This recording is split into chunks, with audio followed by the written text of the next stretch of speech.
good win. Talk about the first half versus second half. Well, it was a tale of two halves, I thought. The first half, we were lackluster. I thought the game was lackluster. You know, you got this balmy 1 o'clock kickoff, and I thought the energy was quite low for the whole match, and it left us in a situation to get exposed. And so we were able to rally up and I think put together a better second half. And I'll take the 3 points any day. You know, you take the win.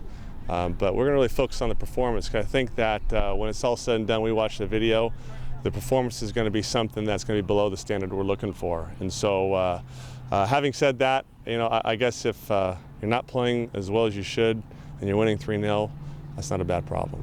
What was it, the 2 goals in the second half? What exactly in the play did they change up? I'll be honest with you, I think there was nothing magical. I think there was just a little more energy in pockets, you know, and those pockets of energy needs to turn into sustained energy for 90 minutes. And that's the lesson we got to learn. That's the lesson we got to take away from this game. We get the win, great, step 1, step 2. We got to be more consistent with energy. Glen Payton seemed like he had a great game today. Can you just talk about the burst of energy he provided? Yeah, Glen was super excited to be back on the field. You know, he'd been injured for quite some time, and anytime a player gets that first taste of being on the field, you know, they'll have a tendency to raise the level, and that was my intention today, is to have a spark plug, and he's probably the spark plug that really was the conductor for this particular match. So it was nice to see him back on the field, because he offers something different than Emery and some of the other forwards we have. 2 home games, very good performances. Can you talk about the difference between playing at home and on the road? Well, playing at home, obviously, this field is wonderful. The guys like being here. We get a great crowd at Lorenz.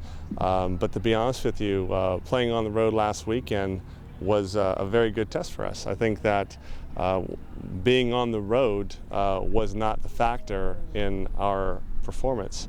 It's finishing the job. So today we finished the job, but when we look back on it, I think the job wasn't as good as we could have had. Anything, school's going to start in a week, but freshmen go through orientation. How does that change up what you do as a team? Yeah, you know, so the semester schools, they got their curveball early. We're going to get our curveball next week. And so we're going to have to adjust to that as far as making sure that our guys aren't overwhelmed to the point where it compromises their academics and certainly on the field. But we have a solid returning class that have been through this. So we're going to lean on those guys who have been through that transition to make sure that they get both things done, because it's important. That's why they're here.